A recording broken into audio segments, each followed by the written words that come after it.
আছে। আচ্ছা ঠিক আছে, দাঁড়া আমি আসছি এক্ষুনি। কোথায় যাচ্ছ বাবা? শোন বাবু, আমি না একটু ক্লাবে যাচ্ছি বুঝেছিস? তোর দিদা যদি জিজ্ঞেস করে বলবি বল্টু কাকার মা শরীর খারাপ করেছিল তাই সেখানে গেছে, ঠিক আছে? বলতে পারি, কিন্তু এতে আমার ফায়দা কোথায়? আমি আসার সময় তোর জন্য একটা কিটক্যাট নিয়ে আসবো, ঠিক আছে? কিটক্যাট নিয়ে আসবে? আচ্ছা ঠিক আছে, আমি দিদাকে বলে দেবো। আচ্ছা তাহলে আমি আসছি, হ্যাঁ? ঠিক আছে।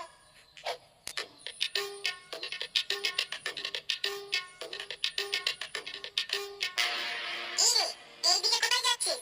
আরে ওই একটু মাঠের দিকে যাচ্ছি রে, অনেকদিন হয়ে গেল ওইদিকে যাওয়া হয় না বুঝেছিস? এই সময় মাঠে কি করতে যাবি? কদিনে যা বৃষ্টি হলো না, তাই একটু দেখতে যাচ্ছি গাছগুলো আছে না ডুবে গেছে। বাবা, বলিস কি রে? তুই আবার কবে থেকে এত সংসারে মন দিলি? আরে আসলে তা নয়, বাবা তো কাজে গেছে, বাবার ওদিকে যাওয়া খুব একটা হয় না বুঝেছিস? তাই আমি বেকার ঘরে বসেছিলাম, ভাবলাম যাই একটু ঘুরে আসি। আচ্ছা ঠিক আছে, তাহলে যা। ফুটো যাবে মাঠে, তাও কিনা ধান গাছ দেখতে? এটা আমাকে বিশ্বাস করতে হবে? না না, নিশ্চয়ই কোনো একটা ব্যাপার আছে। যাই তো, একবার পেছনে চুপি চুপি গিয়ে দেখি। A few moments. কি ব্যাপার দাদু ভাই, তুমি একা বসে আছো? তোমার বাবা কোথায়? বাবা তো পেছনে জঙ্গলে গেছে। কি হয়েছে? না না গো দিদা, বাবা জঙ্গলের দিকে যায়নি, ওই বল্টু কাকার মার শরীর খারাপ হয়েছিল তাই দেখতে গেছে। কি বললে? বল্টুর মায়ের শরীর খারাপ? কি হয়েছে? সেটা তো জানি না, বাবা তো আমাকে শুধু বললো শরীর খারাপ তাই দেখতে যাচ্ছি। কিছুক্ষণ আগে ঘাটে দেখা হলো, ভালোই তো ছিল, আবার হঠাৎ করে কি হলো কি জানি।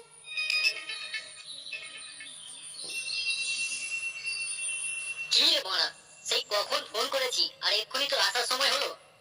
আর ওই তাড়াহুড়ো করেই আসছিলাম, হঠাৎ রাস্তায় পচার সঙ্গে দেখা হয়ে যায়, সেই জন্যই তোমার দেরি হয়ে গেল। ওকে মালের ব্যাপারে কিছু বলিসনি তো? ধুর, কি যে বলিস না, আমি কি মানে এতই ল্যাংটা নাকি? ওকে বললে তো এক্ষুনি সুসুর করে চলে আসবে খাওয়ার জন্য। আচ্ছা ঠিক আছে বস। শালা রাস্তায় কি রোদ রে, আস্তে আস্তে আমার গা ফেটে গেল। এইখানে তবু একটু ছায়া আছে। এই নে, এক ঢোক মেরে দে, দেখবি যেখানে যা কিছু ফেটেছে না সব আবার জোড়া লেগে যাবে। হ্যাঁ রে বাড়া, ঠিকই বলেছিস, দে তো। হ্যাঁ, ঠিকই সন্দেহ করেছিলাম, শুয়োরের বাচ্চা আমাকে মিথ্যে কথা বলে এখানে এসে বাংলা শেখাচ্ছে। বোকাচোদাটা সত্যি কথা বললেই পারতো, আমি কি লাউড়া সব খেয়ে নিতাম না? ওই একদম নিতাম। দাঁড়া, আমাকে মিথ্যে কথা বলে এখানে বাংলা খাওয়া তোর ব্যবস্থা করছি। A few moments later.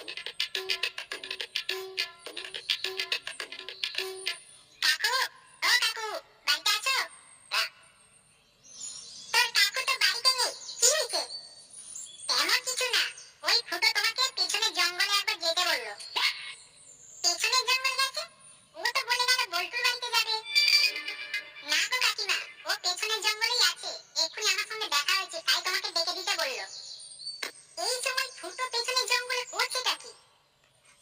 আচ্ছা কাকিমা, আমি তাহলে আসছি, হ্যাঁ? আচ্ছা ঠিক আছে, আয়।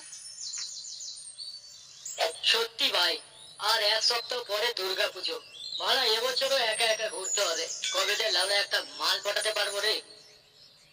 আমি লাউড়া বুঝতে পারছি তোর মনের অবস্থাটা, আর বেশি মন খারাপ করিস না। অষ্টমীর দিন আমার বউকে দিয়ে দেবো, তুই তাকে সঙ্গে নিয়ে গোটা পূজা মণ্ডপ ঘুরে বেড়াস, ঠিক আছে?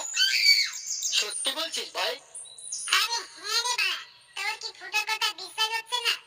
না রে বড়া, তোকে আমি সেই ন্যাংটো বয়স থেকে চিনি, আর তোর উপরে আমার পুরো বিশ্বাস আছে।